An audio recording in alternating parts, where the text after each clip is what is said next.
So today we are training with Ernest Green from Panama City, Florida. Just doing a garage floor.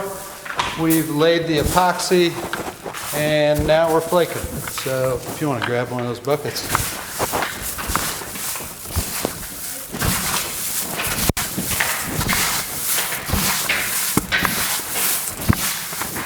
Hey Ernest, Yep. you want to throw it up? Yep.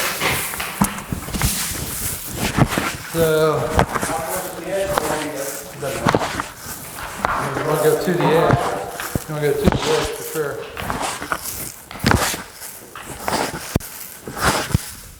And those make you wear the tights today, for some reason.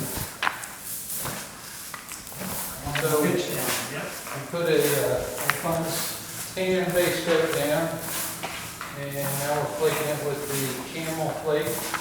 Trying to get, basically we're shooting for 100% coverage. The nice part about that is if you've ever had an instance where the floor got damaged, you know, say you dropped a cinder block on it and broke a chunk out, you could grind that out and you could put epoxy down, put flake in it, and you never know that it happened. For a job like this, how much flake are you looking at? I mean, this was a little different because we got a lot of pitting in it. So you're probably going to end up using 60, 70 pounds of flake. Typically, if this garage was a smooth garage, you should be able to get away with 40 pounds on it, 40 to 50.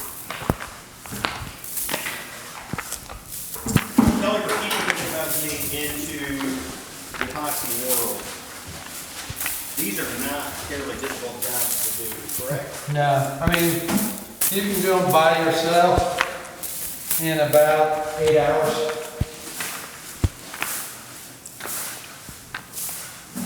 And there's pretty decent money to be made, even here in the Midwest. Oh yeah, for sure.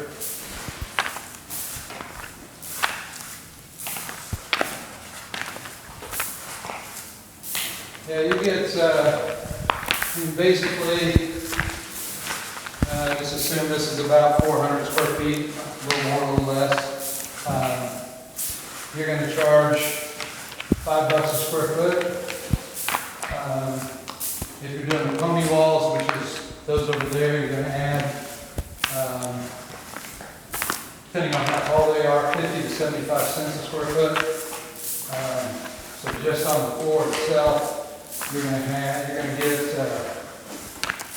about $2,000 in revenue, and you've got about $750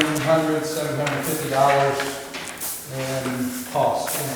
So you get about $1,250 of profit and about 8 hours of labor. And that's doing it by yourself. Now, having another guy help doesn't necessarily cut it in half, but you're probably about 6 hours. You're going to cut about a fourth of the time if you have somebody helping you. Kelly, you said this was Camel flake. Yes. This is it looks like a gray, maybe a brown, maybe some white, maybe some dark. I don't think there's any gray in it. It's mostly black, tan, white, maybe a little brown. Now, when it comes to the other flake options, it's pretty much endless. Oh yeah, yeah. I mean, they have probably, oh gosh, probably 40 or 50 what they call signature blends. But then you can make changes to those. You can add different colors to them. You can create your own blend. So yeah, it's pretty much endless. Have you had to do any of the crazy sports fanatic color themed ones yet? No, I mean, probably the most, I guess, unusual would be the one we did at the park pool that had a little more aqua in it, which I thought went well with the theme or the application. seemed kind of appropriate in a pool setting. So after you get the chips down, what happens? Nothing, just let it dry overnight. We'll come back tomorrow, scrape it up, clean up the excess chips. I mean, the odd part is you're gonna probably, I would say maybe 60–65% of the chips actually stay on the floor. The others are gonna get scraped up and trashed or reused for another project. And you can usually tell, you can kind of see, you start to see epoxy come through as the, like right there, where the epoxy is a little thicker. The flake will actually settle down into it, which in some ways is kind of cool because it gives a little bit of a 3D effect. But for uniformity, I want to try to cover as many of those as you can.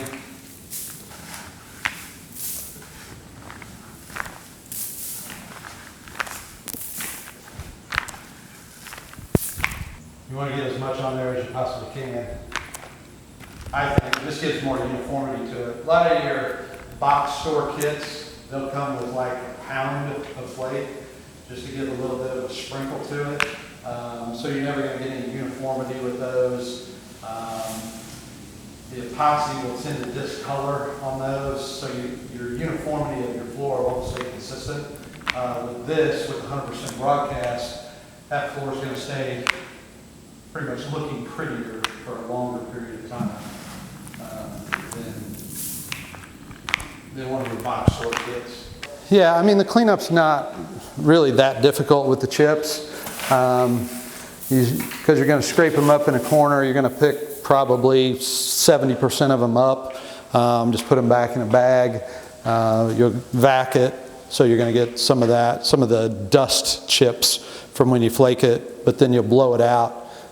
You'll have a little residue on, or little remnants on the driveway a little bit, but we can blow that off, and then we'll top coat it, seal it all up, and in 3–4 hours you'll be able to walk on it.